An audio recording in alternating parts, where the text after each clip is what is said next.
25. Zaburi ya Dawidi. Uwiteka niwe ncurira umutima, Mana yanjye niwe niringiye, niye gukorwa n'isoni, abanzi banjye be kunyishima hejuru. Siko bizaba mutegereza, ntawe uzakorwa n'isoni. Abava mu isezerano ye nta mpamvu, nibo bazakorwa n'isoni. Uwiteka nyereka inzira zawe, unyigishe imigenzereze yawe. Unyobore kubw'umurava wawe unyigishe, kuko ari wowe Mana y'agakiza kanjye, niwe ntegereza umunsi ukira. Uwiteka, ibuka imbabazi zawe no kugira neza kwawe, kuko byahozeho kera kose. Ntiwibuke ibyaha byo mu busore bwanjye, cyangwa ibicumuro byanjye.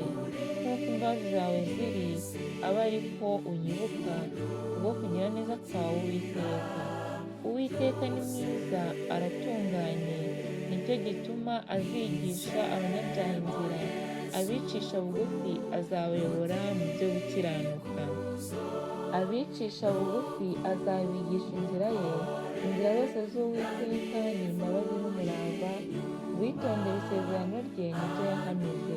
Uwiteka, ku bw'izina ryawe, mbabarira gukiranirwa kwanjye kurakomeye. Ninde wubaha Uwiteka? Azamwigisha inzira akwiriye guhitamo. Umutima we uzaba mu mahoro, urubyaro rwe ruzaraga isi. Ibihishwe by'Uwiteka bihishuriwe abamwubaha, azabereke isezerano rye. Amaso yanjye ahora yerekeye kuri Uwiteka, kuko azakura ibirenge byanjye mu kigoyi. Unyibuke umbabarire, kuko ntagira shinge na rugero nkababara. Imibabaro y'umutima wanjye uyoroshye, nuko unkure mu makuba yanjye no mu byago byanjye. Reba umubabaro wanjye n'imiruho, unkureho ibyaha byanjye byose. Reba abanzi banjye ni benshi, kandi banyanga urwango rw'inkazi. Rinda umutima wanjye unkize, ne gukorwa n'isoni, kuko nguhungiyeho.